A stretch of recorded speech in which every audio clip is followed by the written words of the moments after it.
நம்மோடு lieutenant colonel Ganesan இணைந்திருக்கிறார். Sir வணக்கம்.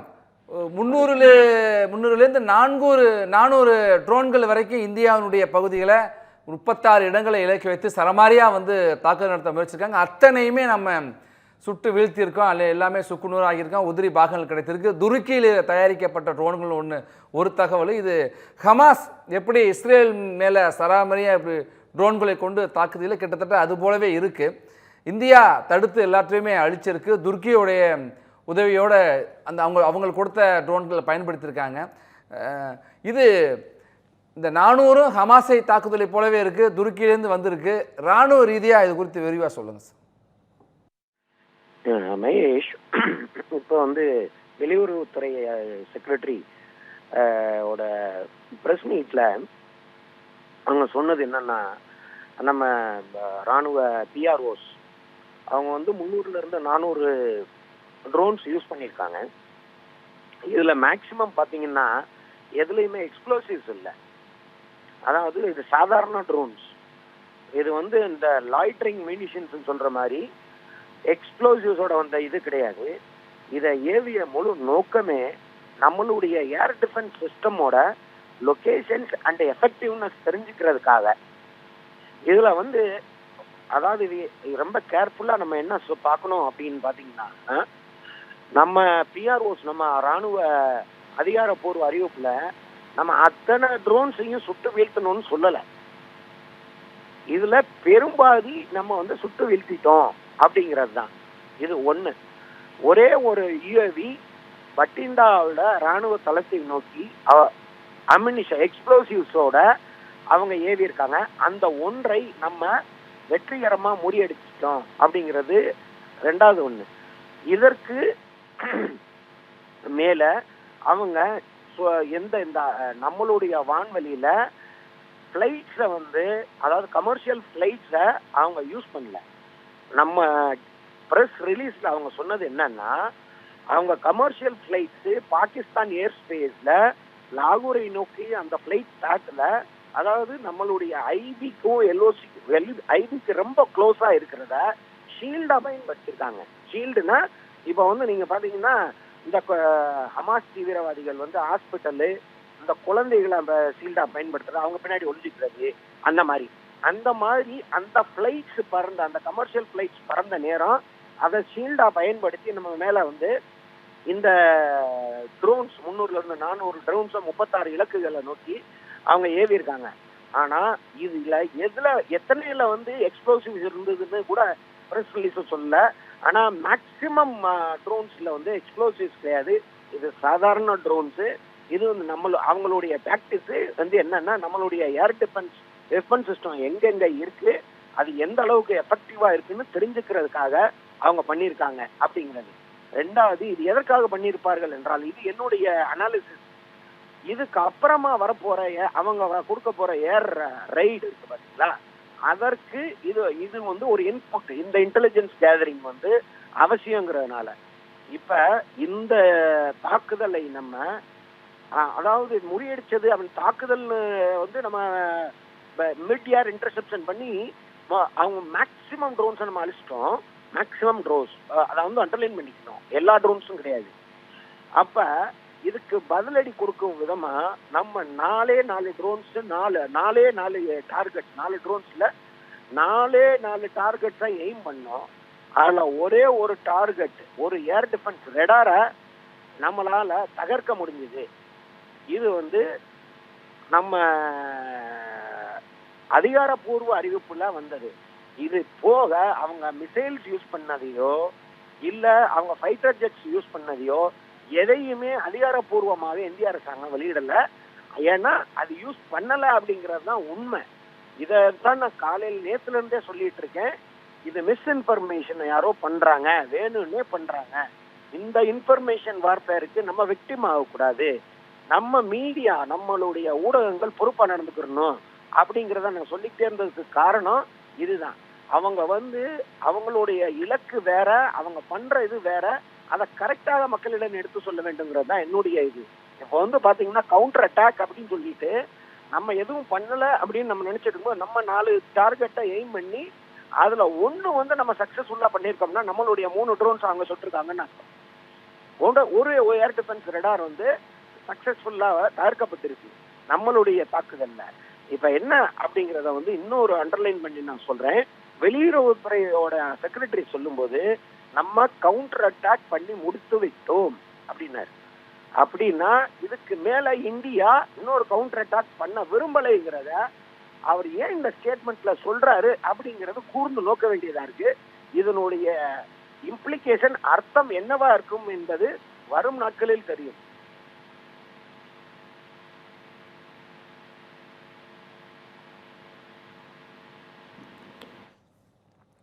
கணேசன் சார் இன்னொரு விஷயத்தையும் அவர் சொல்லியிருக்காரு. விக்ரம் மிஸ்ரி, பாகிஸ்தானுடைய நடவடிக்கைகள் என்பது இரு நாடுகளுக்கு இடையில ஒரு போர் பதற்றத்தை அதிகரிக்கின்ற வகையில் இருக்கு அப்படின்னு சொல்லியிருக்காங்க. நீங்க குறிப்பிட்டீங்க பெரும்பான்மையான ட்ரோன்களை சுட்டு வீழ்த்தியிருக்காங்க. அப்போ 1-2 பத்திரமா போயிருக்கிறதுக்கு வாய்ப்பு இருக்கு. இப்போ இவை எல்லாமே உளவு பார்க்கறதுக்காக வந்திருக்குன்னு சொல்றப்ப இப்போ இன்றைக்கும் இப்போ நேற்று நடந்ததை போல இன்றைக்கும் மீண்டும் அங்கிருந்து ஒரு தாக்குதல் இருக்க வாய்ப்பு இருக்கா?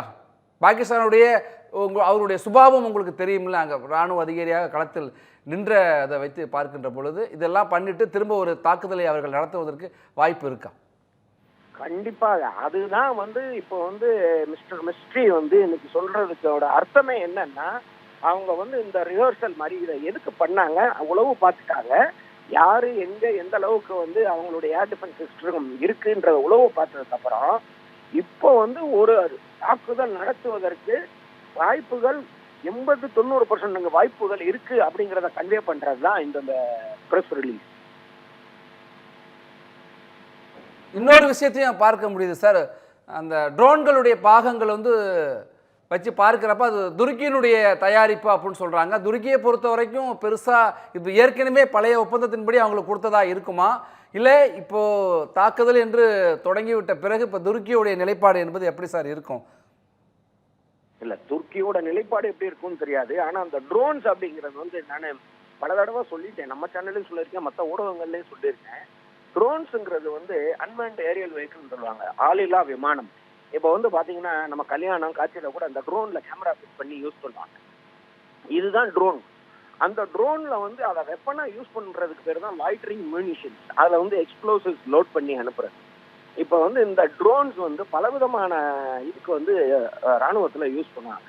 ஒன்று சர்வேலன்ஸ், இந்த இது வந்து இப்போ இன்னொன்று ரெக்கி, இன்னொன்று வந்து டார்கெட் அக்விசிஷன்.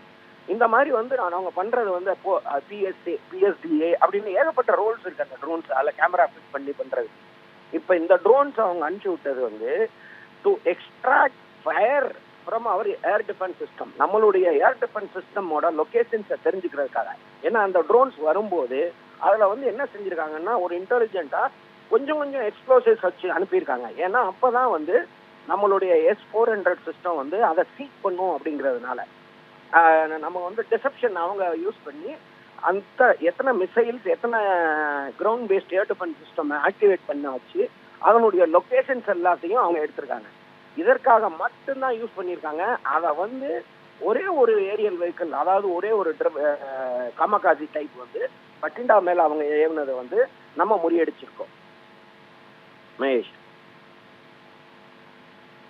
வந்ததா நீங்கள் நம்ம இந்த இடத்துல கணிக்க முடிகிற சூழலில் பாகிஸ்தானுடைய பாதுகாப்புத்துறை அமைச்சர் கொஞ்ச நேரத்துக்கு முன்னாடி பேசுகின்ற பொழுது, அங்கே நாடாளுமன்றத்தில் பேசுகின்ற பொழுது, இந்தியாவினுடைய ட்ரோன் தாக்குதல் இங்கே நடந்துச்சு, நாங்கள் ஏன் தடுக்கலை அப்படின்னா, நாங்கள் தடுத்தா இங்கே இருக்கிற இலக்குகளை எங்களுடைய தொழில்நுட்பத்தை அவங்க தெரிஞ்சுக்குவாங்க அப்படிங்கிறதுக்காக தான் தடுக்காமல் தாக்குதலை நாங்கள் அலோவ் பண்ணோம் அப்படிங்கிற மாதிரி சொல்லியிருந்தார். இப்போ நம்ம தடுத்துருக்கிறதுனால நம்மளுடைய என்ன சிஸ்டம் அப்படிங்கிறது அவங்களுக்கு தெரியும் அப்படின்னு சொல்கிறாங்க. இப்போ இந்த சூழலில் இப்போ அவர்கள் வந்து உளவு பார்த்துட்டு போயிருக்காங்க, தடுத்ததுலாம் நம்மளுடைய பலம் கட்டமைப்பு அவங்களுக்கு தெரியும் அப்படிங்கிற ஒரு சூழலில் ஏற்கனவே அவர்கள் கட்டமைப்பு இல்லை அப்படிங்கிறப்ப பாகிஸ்தானுடைய பாதுகாப்புத்துறை அமைச்சர் சொல்கிறதுக்கும் இதுக்கும் ஏதோ ஒரு தொடர்பு இருக்கிறது போல தெரியுதே சார்.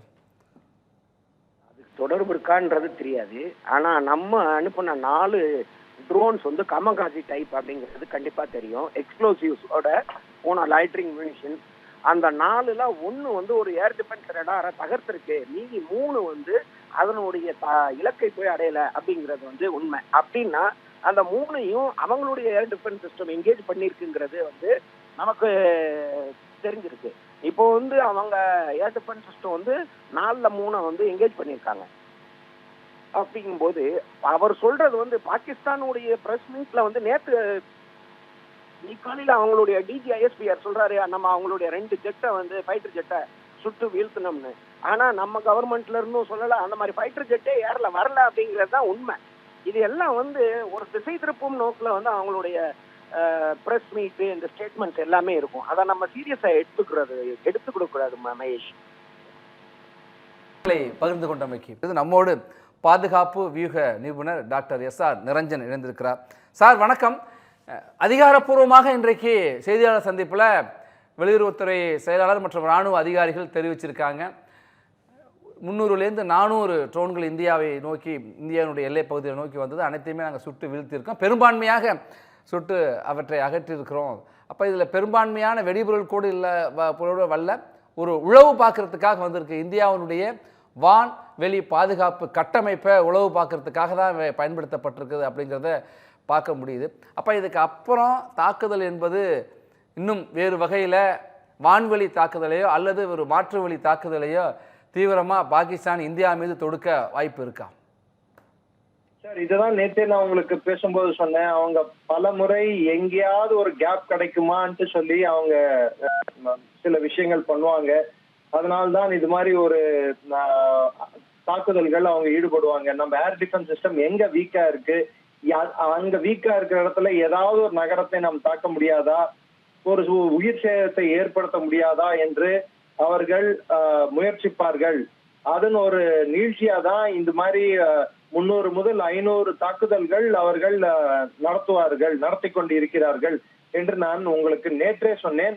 அதை தான் இன்று நமது வெளியுறவுத்துறை செயலாளர் விக்ரம் மிஸ்ரி அவர்களும் அழுத்தம் திருத்தமாக என்று சொல்லியுள்ளார். அதே நீங்க இது மாதிரி தாக்குதல்கள் தொடருமா அப்படின்னு கேட்டா, நாம் அதற்கு பதிலடியாக பாகிஸ்தானுக்கு கொடுத்து கொண்டிருப்பது அவர்களின் வான்வெளி டிஃபென்ஸ், அதாவது ஏர் டிஃபென்ஸ் நெட்வொர்க்கை முழுமையாக சேதப்படுத்தி கொண்டிருக்கிறோம். அவர்களின் செய்தி பரிமாறும் சென்டர்களை, இன்ஃபர்மேஷன் சென்டர்களை, நெட்வொர்க் சென்டர்களை, கம்யூனிகேஷன் ஹப்ஸை, இவை எல்லாத்தையும் தாக்குதலுக்கு உள்ளாக்கி இருக்கிறோம். இனிமேல் பாகிஸ்தான் ராணுவம் ஒரு இடத்துல இருந்து இன்னொரு இடத்தில் தகவல் பரிமாறிக்கொள்ள முடியாத சூழ்நிலை ஏற்படுவதற்கான நிலைமையை உருவாக்க வேண்டும் என்று நம் தாக்குதல்கள் அதை குறிவைத்துதான் நடக்கின்றன. அவர்கள் பொதுமக்கள் மீது நாம் தாக்க வேண்டும் என்று எண்ணம் கொண்டு இதுவரை எந்த தாக்குதலையும் நாம் நடத்தவில்லை. இதற்கு நேர்மாறாக பாகிஸ்தான் நாம் பொதுமக்கள் இருக்கும் இடங்களை பார்த்து தாக்குதலை மேற்கொள்கின்றனர். அட்லீஸ்ட் அவர்கள் தீவிரவாதிகளை கொன்றதற்கு நாம் பொதுமக்களை கொள்ள வேண்டும் என்ற அந்த அரக்க புத்தியும் வக்கர புத்தியும் பாகிஸ்தான் காட்டிக்கொண்டு இருக்கிறதாக தான் நான் கருதுகிறேன். சார், இன்னொரு விஷயத்தையும் பார்க்க முடியும் சார். நம்ம ஏற்கனவே கூட துருக்கியோடைய நிலைப்பாடு 2 நாடுகளுக்கும் இடையில ஒரு போராக இது மாறினால் துருக்கி இப்போ முன்பு போல ஒரு நிலைப்பாடு எடுக்க முடியாது அப்படின்னு சொல்றப்ப, இப்போ சுட்டு வீழ்த்தப்பட்டிருக்கிற ட்ரோனுடைய பாகங்களை வைத்து பார்க்கின்ற பொழுது அவை எல்லாமே துருக்கியினுடைய தயாரிப்பாக இருப்பதா தெரிய வந்திருக்கு சார். ஆமா, அது இப்ப கொடுத்ததா எப்ப கொடுத்ததா நம்மளுக்கு சொல்ல முடியாது இல்லைங்களா?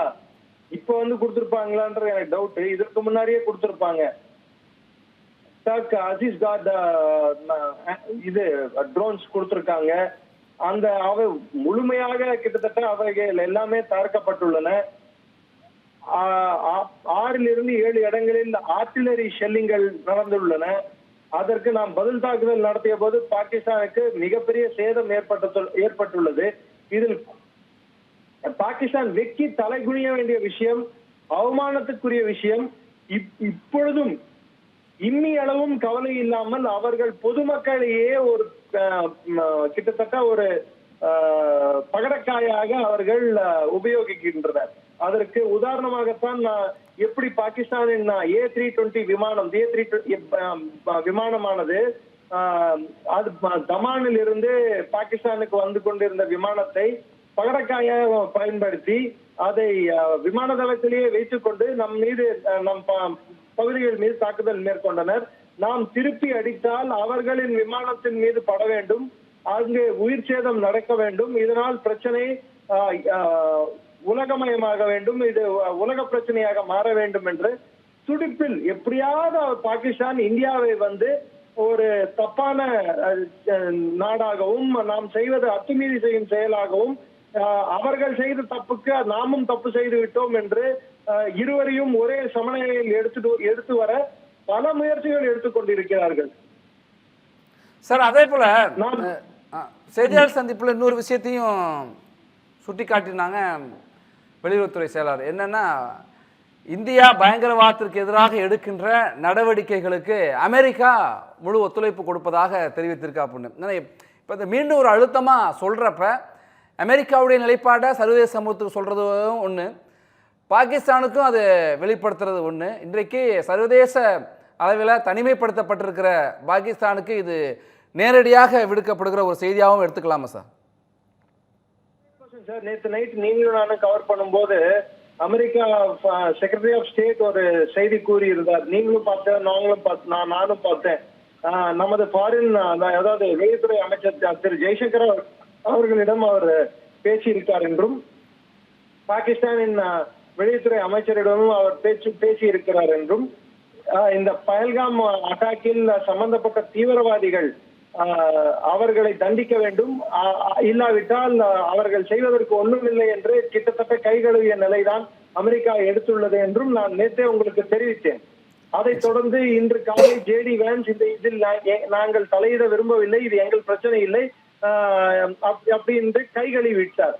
அப்படின்னா என்ன அர்த்தம்டான்னா, அமெரிக்காவை பொறுத்தவரை இந்தியா செய்யும் தாக்குதல், அதாவது பதில் தாக்குதலானது அது தற்காப்பாக அவர்கள் கருதுகிறார்கள். பாகிஸ்தான் மீது நடக்கும் தாக்குதலானது நியாயமானது என்றுதான் அவர்கள் கருதுகிறார்கள். வெறும் அமெரிக்கா கருதவில்லை, பிரிட்டனும் அப்படித்தான் கருதுகிறது, பிரான்சும் அப்படித்தான் கருதுகிறது. ஏன் அவர்களின் நகமும் சதையும் போல, சந்திரனும் சூரியனும் போல இருக்கும் சைனாவே இதுவரை வாய் திறக்கவில்லை. ரஷ்யா, அது நம்ம சொல்ல தேவையில்லை யார் பக்கம் இருப்பார்கள் என்று. இந்தியாவில் குழந்தையை கேட்டால் கூட சொல்லி விடுவார்கள் புட்டின் யாரை சப்போர்ட் செய்வார் என்று. சோ பாகிஸ்தான் தனிமைப்படுத்தப்பட்டுள்ளது உலக அரங்கில். நன்றி சார், உங்களுடைய கருத்துக்களை பகிர்ந்து கொண்டமைக்கு. நம்மோடு புவிசார் அரசியல் நிபுணர் இரா கணேஷ்குமார் எழுந்திருக்கிறார். சார் வணக்கம். வெளியுறவுத்துறை செயலாளர் சொல்லியிருக்காரு, இந்த பாகிஸ்தானுக்கு பயங்கரவாதத்திற்கு எதிராக இந்தியாவுடைய நடவடிக்கைகளுக்கு முழு ஆதரவு என்று அமெரிக்கா தெரிவிச்சிருக்கு. அதே போல சர்வதேச நாணய நிதியத்தில் IMFல பாகிஸ்தானுக்கான நிதியை நிறுத்துவதற்கான அழுத்தத்தை இந்தியா கொடுக்கும் அப்படின்னு சொல்லியிருக்காரு. இதெல்லாம் சர்வதேச புவிசார் அரசியல் என்னென்ன தாக்கத்தை ஏற்படுத்தும் சார்? அதாவது நம்ம வந்து புதிய, அதாவது நியூ வேர்ல்டு ஆர்டர் அப்படின்னு சொல்லுவாங்க, அதை தான் இப்போ நம்ம விட்னஸ் பண்ணிட்டு இருக்கோம். நம்ம வந்து ஒரு உலகத்தோடைய ஒரு முக்கியமான, அதாவது உலகத்தோடைய ஒரு வேர்ல்டு ஆர்டரோடைய சேஞ்சை நம்ம பார்க்கறதுக்கான ஒரு வாய்ப்பு நம்மளுக்கு இருக்கு. ஏன்னா இன்று வந்து IMF கிட்ட வந்து இந்தியா வந்து சொல்றதுன்றது முதல் விஷயமா இருந்தாலும், உலக வங்கி வந்து என்ன சொல்லியிருக்குன்னா, அதுவும் வந்து பாத்தீங்கன்னா பாகிஸ்தானுக்கு எதிராக தான் வந்து சொல்லியிருக்கு. நாங்க அதாவது சிந்து நதி நீர் ஒப்பந்தத்தை திருப்பி மறுப்பு பரிசீலனை பண்றதுக்கு நாங்க கேட்க மாட்டோம்னு சொல்லிட்டாங்க. அதுவும் இந்தியாவோட டெசிஷன் சொல்லிட்டாங்க. ஸோ பாகிஸ்தானை பொறுத்த வரைக்கும் இப்போது தனிமைப்பட்டது நம்ம சொல்லிட்டு இருந்தோம். அதுக்கான ப்ரூஃப் வந்து இன்னைக்கு எல்லா இடத்துல இருந்து நம்மளுக்கு கிடைச்சிருச்சு. ஸோ அது அமெரிக்காவா இருக்கட்டும், ரஷ்யா இருக்கட்டும், சைனா கூட வந்து பாத்தீங்கன்னா புவிசார் அரசியலை பொறுத்த வரைக்கும் இந்த பாகிஸ்தானுடைய இந்த என்ன சொல்றது, எல்லை தாண்டிய பயங்கரவாதத்திலிருந்து, எல்லை தாண்டிய அரச பயங்கரவாதத்திலிருந்து அவங்க வந்து தன்னை தானே தனிமைப்படுத்திக்கிறாங்க அப்படின்றத வந்து பார்க்க முடியுது. என்னன்னா பாகிஸ்தானை பொறுத்த வரைக்கும் அவங்க வந்து ஆரம்பத்துல இருந்தே அவங்க ஒரு ஃபெயில்டு ஸ்டேட்டா தான் இருந்திருக்காங்க. இவ்வளவு நாள் வந்து அவங்க நாடு வந்து கிட்டத்தட்ட வந்து 23 தடவை IMF பெயில் அவுட்ல தான் அந்த நாடே ஓடிட்டு இருக்கு. ஸோ அந்த IMF பெயில் அவுட் இனிமேல் நடக்காது. ஏன்னா இந்தியா வந்து இப்போது ஒரு ஸ்ட்ராங்கான ஒரு அழுத்தத்தை வந்து கொடுக்க போகுது அப்படின்னும் போது, இதற்கு மேல IMF வந்து பாகிஸ்தானுக்கு உதவி பண்ணிச்சுன்னா IMF அப்படின்ற அந்த நிறுவனத்தோடைய எக்ஸிஸ்டன்ஸே வந்து கேள்விக்குறியாயிடும். உலக நாடுகள் எந்த நாடும் வந்து மதிக்க போறது இல்லை. ஸோ அந்த மாதிரி வச்சு பார்த்தோம்னா கண்டிப்பா IMFல வந்து பாகிஸ்தான் இன்னொரு தடவை பெயில் அவுட் கிடையாது. ஸோ இது தெரிஞ்சுக்கிட்டு தான் பாகிஸ்தான் என்ன பண்ணியிருக்காங்கன்னா, இன்னைக்கு மத்தியானம் எல்லா நாடுகள்கிட்ட இருந்து எங்களுக்கு வந்து பண உதவி கொடுங்கன்னு சொல்லிட்டு ட்விட்டர் வழியாக எல்லா இடத்துலையும் கேட்கறாங்க. ஸோ இந்த மாதிரி ஒரு தீவிரவாதத்தை வந்து அதுலேயும் எல்லை தாண்டிய பயங்கரவாதத்தை ஒரு முறைமையாகவே வைத்துக் கொண்டிருக்கும் நாட்டுக்கு எந்த ஒரு நாடும் என்ன சொல்ல பண உதவி செய்யறதுக்கான வாய்ப்புகள் கம்மி. அதாவது இப்ப இருக்கிற ஆயுதங்களை வச்சு வந்து ஒரு வாரமோ இல்ல 10 நாளோ ஓட்டலாமே தவிர அதற்கு மேல் அவங்களால எதுவும் பண்ண முடியாது. இன்னைக்கு ரஷ்யாவை பொறுத்த வரைக்கும் அவங்க வந்து இன்னைக்கு விக்டரி டே பரேட்ல கொஞ்சம் பிஸியா இருப்பாங்க இன்னைக்கு நாளைக்கு வரைக்கும். ஸோ அதுக்கப்புறமா இந்த சாட்டர்டே சண்டே முடிஞ்ச உடனே அடுத்த வாரத்துல நம்மளுக்கு தெரிஞ்சிடும் ரஷ்யாவுடைய ஆயுதங்கள்லாம் வந்து நம்மளுக்கு புதுசா வரக்கூடிய வாய்ப்புகள்லாம் இருக்கு. இருக்கிற வெப்பனை வச்சு நம்ம வந்து பாகிஸ்தானை வந்து டார்கெட் பண்ண முடியும். ஆனா அடுத்த லெவல் வந்து நம்ம எஸ்கலேட் பண்றதும் பண்ணாததும் பாகிஸ்தான் கூட கையில தான் இருக்கு. ஸோ இதெல்லாம் வச்சு பார்க்கும்போது பாகிஸ்தான் இன்னொரு ஒரு வாரம் இல்ல 10 நாள் மாத்திரம் தான் அவங்களால போரிட முடியும் இருக்கிற பணத்தை வச்சு. அதே மாதிரி பாகிஸ்தானோட நிதி நிலைமை வந்து ரொம்ப மோசமா இருக்கு. இப்போ பாகிஸ்தானோட நிதி நிலைமை வந்து பாத்தீங்கன்னா இப்போ வந்து கராச்சியோடைய இந்த ஸ்டாக் எக்ஸ்சேஞ்ச் வந்து முந்தா நேற்றுக்கு வந்து 6500 பாயிண்ட் குறைஞ்சு போச்சு. நேற்றுக்கு 7000 பாயிண்ட். இன்னைக்கு அந்த சைட்டே டவுன், இன்னைக்கு மார்க்கெட் கிடையாது. ஸோ மண்டே அன்னைக்கு ஓப்பன் பண்ணோம்னா திருப்பி அது மாதிரி மண்டே அன்னைக்கு ஓப்பன் பண்ணுவாங்களாம் தெரியாது. ஓப்பன் பண்ண பிறகு திருப்பி அது மாதிரி டவுன் ஆச்சுன்னா ஸோ அப்போ எனக்கு தெரிஞ்ச வரைக்கும் பாகிஸ்தான் வந்து it will go down further. அதாவது நாடு திவால் ஆகிறதுக்கு நிறைய வாய்ப்புகள் இருக்க மாதிரி நான் பார்க்குறேன். ரீதியில் பாகிஸ்தான் தனிமைப்படுத்தப்பட்டிருக்க ஒரு பயங்கரவாத நாடாக அப்படிங்கிறது உறுதியாகி இருக்கிற சூழலில் இன்னொரு கேள்வியும் வருது சார். இந்தியாவை நோக்கி வந்த வீழ்த்தப்பட்ட போர் விமானம் சீனா கொடுத்தது, வீழ்த்தப்பட்டு நொறுக்கப்பட்டிருக்கிற ட்ரோன்கள் துருக்கி கொடுத்ததுங்கிறப்ப இந்த 2 நாடுகளும் இதெல்லாம் ஏற்கனவே கொடுத்த ஒப்பந்தத்தில் உள்ளதா, இல்லை அந்த 2 நாடுகளும் மீண்டும் பாகிஸ்தானும் நட்புறவை இல்லை நேரடியாகவோ மறைமுகமாகவோ தொடர வாய்ப்பு இருக்கா, இல்லை அவர்கள் துண்டிச்சு விட்டு இந்தியா பக்கம் வருவார்களா? பாகிஸ்தான் கிட்ட ஆல்ரெடி இருக்கிற வெப்பன் தான். அது வந்து பர்மிஷன்லாம் கிடையாது. பர்மிஷன்லாம் வயலேட் பண்ணி தான் அவங்க எடுத்திருக்காங்க. இது வந்து எனக்கு தெரிஞ்ச வரைக்கும் சைனீஸ் எக்யூப்மெண்ட்ஸை பற்றி அந்த அளவு அவங்களுடைய ஈக்குவேஷன் என்னன்னு தெரியாது. ஆனால் ஒரு F-16 ரக விமானமும் இதில் சுட்டு வீழ்த்தப்பட்டதா சொல்றாங்க. 1, 2ன்ற கணக்கெல்லாம் வருது.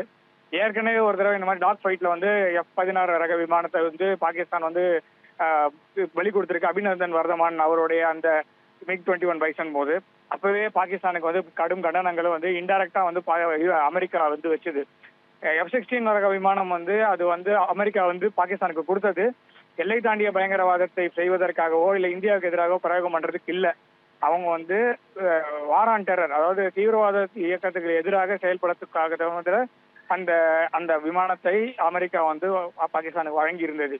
ஆனா அதை மீண்டும் ஒரு தடவை அதை வந்து வயலேட் பண்ணியிருக்காங்கன்னா இது வந்து ஒரு ஸ்ட்ராங் இன்டர்நேஷனல் வயலேஷன்.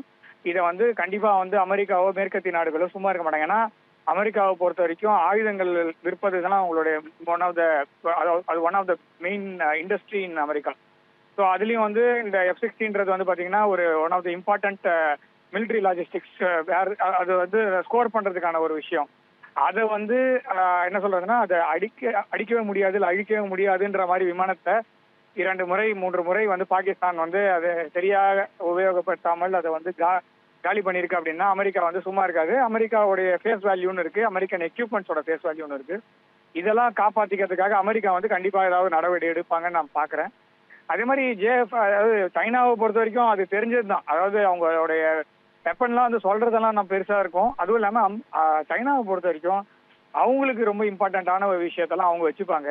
மற்ற நாடுகளுக்கு கொடுக்கும்போது அது சப்ஸ்டாண்டர்டான விஷயத்த தான் கொடுப்பாங்க. இது எல்லாத்துலேயுமே ஏர் டிஃபென்ஸ் சிஸ்டமே நேற்றுக்கு வந்து பார்த்தீங்கன்னா பாகிஸ்தானுக்கு உள்ள வந்து நம்மளுடைய விமானங்கள் வந்து வானிலை இருந்தபடியே நம்மளுக்கு வந்து ஏவுகணைகளை ஏவிதான் அந்த அதாவது லாய்ட்ரிங் மியூனேஷன் சொல்லுவாங்க. ஸோ அதை வச்சு அடிச்சு தான் நம்ம வந்து இந்த 21 டார்கெட்டில் 9 டார்கெட் அடிச்சு 9 டார்கெட்டும் நம்மளுக்கு சக்ஸஸ்ஃபுல்லாக இருக்கு. ஸோ அப்படி இருக்கும்போது அப்போ ஏர் டிஃபென்ஸ் சிஸ்டம்னு ஒன்று இருக்கணும் இல்லையா? அதாவது ஏவுகணை எதிர்ப்பு உபகரணங்கள்லாம் இருக்கு உலகத்தில். அதில் பாகிஸ்தான் கிட்ட வந்து சைனா கிட்ட இருந்தும் இருக்கு, அமெரிக்கா கிட்ட இருந்தும் வாங்கியிருக்காங்கன்னு கேள்விப்படுறோம். ஸோ அப்போ அது ரெண்டுமே வேலை செய்யலை அப்படின்னா அதில் சைனாவோடைய சிஸ்டம் நிறைய இருக்குன்னு சொன்னால் ஸோ 2 விஷயம் அப்போ சைனாவோட ஃபெயில் ஆயிடுச்சு. ஒன்று விமானமும் ஃபெயிலியரு, அதே மாதிரி ஏவுகணை எதிர்ப்பு சிஸ்டமும் ஃபெயிலியர் அப்படின்றத பார்க்க முடியுது. ஸோ அப்போ சைனாவோடைய அந்த இண்டஸ்ட்ரி டிஃபென்ஸ் இண்டஸ்ட்ரிக்கும் இது பெரிய ஒரு டிராபேக் இல்லை செட்பேக் நம்ம எடுத்துக்கலாம். ஸோ அப்போ இது ரெண்டுமே வந்து பாகிஸ்தானால் அமெரிக்காவுக்கும் சரி சைனாவுக்கும் சரி அவமானமும் இருக்கு, அதே சமயத்தில் வருத்தமும் அளிக்கக்கூடிய விஷயமா இருக்கு. ஸோ ஒரு வண்டி முக்கியம் இல்லை, அந்த வண்டியை ஓட்டுறவங்களும் முக்கியம். ஸோ அது வந்து பாகிஸ்தானோட பைலட்ஸ்லாம் யாரு அப்படின்றத வந்து நம்ம நிறைய ஆர்டிகல்ஸ்ல நிறைய இன்ஸ்டன்ஸ்ல நம்ம படிச்சிருக்கோம். ஸோ அவங்க இருக்கிற ஒரு பைலட் வந்து எந்த அளவுக்கு குவாலிஃபைடுன்ற ஒரு கொஸ்டின் வந்து எப்பவுமே உலக நாடுகளுக்கு உண்டு. அப்ப ஆர்மியில இருக்க பைலட்டும் அப்படிதான் அப்படின்றது வந்து உலக அரங்கில் இப்ப எல்லாத்துலயும் செயல்பாட்டுக்கு வர்றது நம்மளுக்கு தெரியுது. ஸோ அப்போ ஆக மொத்தத்தில் வெளிநாடுகள் எந்த ஒரு நாடும் வந்து பாகிஸ்தானுக்கு ராணுவ உதவினா பொருளா வேணா கொடுக்கலாமே தவிர இந்த மாதிரி ஒரு ராணுவ உபகரணங்கள் கொடுத்தா அதை உபயோக தெரியாத ஒரு ஆள்கிட்ட கொடுத்து அந்த நாட்டோடைய மானத்தையும் சேர்த்து வாங்குறது தான் நம்ம பாகிஸ்தான் வழக்கமாக பார்க்குறோம். ஸோ அப்போ 2 நாடுகளுமே மேபி அன்மேன்டு ட்ரோன்ஸ் எல்லாம் இருக்கு. ஸோ அதெல்லாம் டர்க்கி கிட்ட கொஞ்சம் இருக்கு. ஸோ அது வந்து டர்க்கி வந்து எப்படியுமே பாகிஸ்தானை விட மாட்டாங்க. ஆனால் இப்போ டர்க்கி வந்து நாட்டோ கண்ட்ரின்றதுனால அவங்களுக்கு கொஞ்சம் ப்ரெஷர் வந்து வெஸ்டர்ன் கண்ட்ரிஸ் கிட்ட இருந்து வரும். ஸோ அப்போ வெஸ்டர்ன் கண்ட்ரீஸ்ல வரும்போது அவங்க ஆனால் அவங்க நேட்டோவை விட்டு வெளில வர ஐடியாவில் தான் இருக்காங்க. ஆனால் நேட்டோ விட்டு வெளில வந்தாங்கன்னா அவங்க வந்து பிரிக்ஸ்ல வர்றதுக்காக தான் நேட்டோ விடுறேன்னு சொன்னாங்க. பிரிக்ஸ்லயும் இந்தியா இருக்கு. ஸோ அப்போ ஒன்றும் பண்ண முடியாது. அப்போ அவங்க நேட்டோலயே கண்டினியூ பண்ணணும் அப்படின்னா ஸோ பாகிஸ்தானை வந்து தனிமைப்படுத்துவதை தவிர வேற வழியே கிடையாது அப்படின்றத தான் நான் பார்க்குறேன். ஸோ எதுவாக இருந்தாலும் ஒரு வாரம் மேக்ஸிமம் ஒரு வாரத்தில் நம்மளுக்கு தெரிஞ்சிடும் யாருன்னு சொல்லிட்டு. அதே மாதிரி இந்த பாகிஸ்தான் இதோட இது எஸ்கலேஷனை நிறுத்துனாங்கன்னா அவங்களுக்கு நல்லது. ஏன்னா இந்தியா வந்து என்ன சொல்லியிருக்காங்கன்னா அவங்க எந்த அளவுக்கு தாக்குதல் பண்றாங்களோ அதே அளவுக்கு தான் நாங்கள் தாக்குதல் பண்ணுவோம். அதே மாதிரி நம்ம வந்து அவன் 100 அடிச்சானா நானும் 100 அடிப்பேன். நான் வந்து 500 அடிக்க மாட்டேன்றதுல இந்தியா இன்னி வரைக்கும் இருக்கு. It is not like India cannot do. இந்தியாவால் 500 அடிக்க முடியாது, 1000 அடிக்க முடியாதுலாம் கிடையாது. ஆனா இந்தியா வந்து டிஃபென்ஸ்ல தான் இருக்கு, டிஃபென்ஸ் மோட்ல தான் இருக்கு. இன்னும் நம்ம அஃபென்சிவ் மோட் எடுக்கல. அதே மாதிரி அவன் எந்த அளவுக்கு என்ன கெப்பாசிட்டியில அவன் ஆபரேட் பண்றானோ அதே கெப்பாசிட்டியில தான் நானும் ஆபரேட் பண்ணுவேன்றதான் இந்தியா சொல்லியிருக்கு. அவன் அடிச்சானா பதில் தாக்குதல் நம்ம பண்ணுவோம். அவன் அடிக்கும் போது நம்ம வந்து தடுத்து நிறுத்துறதுக்கான மெஷர்ஸ் நம்ம எடுப்போம். நேற்றுக்கு வந்து நம்ம பார்த்த விஷயம் வந்து பாத்தீங்கன்னா 15 நகரத்தின் மீது அவங்க தாக்குதல் பண்ணியிருக்காங்க. ஸோ அதையும் நம்மளுக்கு அது திரும்பி அவங்க 15 நகரத்து மேல தாக்குதல் பண்ணி மொத்தமா முடிக்கிறதுக்கு ரொம்ப நேரம் ஆகாது. ஆனா நம்ம அதை செய்யாம நம்ம வந்து எவ்வளவு பொறுப்பா இருக்க முடியுமோ நம்ம தடுத்து நிறுத்திட்டு எந்தெந்த டார்கெட்ல அடிக்கணுமோ அந்த டார்கெட் மாத்திரம் தான் நம்ம வந்து டேக் பண்ணோம். அது வந்து அதாவது பொறுப்புள்ள ஒரு மிலிட்ரி பண்ற வேலையை நம்ம நேற்று பண்ணியிருக்கோம் அப்படின்னு நான் பாக்குறேன். இந்தியாவினுடைய அதிரடிகள் எப்படி இருக்கும்? சர்வதேச அளவுகளை தனிமைப்படுத்தப்பட்டிருக்கிற பாகிஸ்தான் அந்த நாட்டுக்கு எந்தெந்த நாடுகள் உதவுவதற்கு வாய்ப்பு இருக்குது? நாடுகள் உதவினாலும் கூட வாகனம் யாருடையது என்பதை விட அந்த வாகனத்தை யார் பயன்படுத்துகிறார் என்பது முக்கியம். ஆனால் இங்கே வாகனமும் பழுது, ஓட்டுறவரும் சரியில்லை அப்படிங்கிற சூழலில் தான் இருக்குது பாகிஸ்தானை பொறுத்த வரைக்கும். பாப்பா சார், அடுத்தடுத்து என்ன நடக்குது அப்படின்னு இணைப்பில் வந்து உங்களுடைய கருத்துக்களை பகிர்ந்து கொண்டமைக்கு நன்றி கணேஷ்குமார். மக்களே, thank you for overwhelming response. நம்ம G Square Aranya record breaking success of phase 1 sold out. அதுவும் வெறும் 56 hoursல. உங்களுக்காக இப்போ phase 2 is open now. Launching G Square Aranya at Poru, bang on Chennai bypass service road. Villa plots ranging from 800 to 3800 square feet. Price on request only. To know more details, call 89399 89393.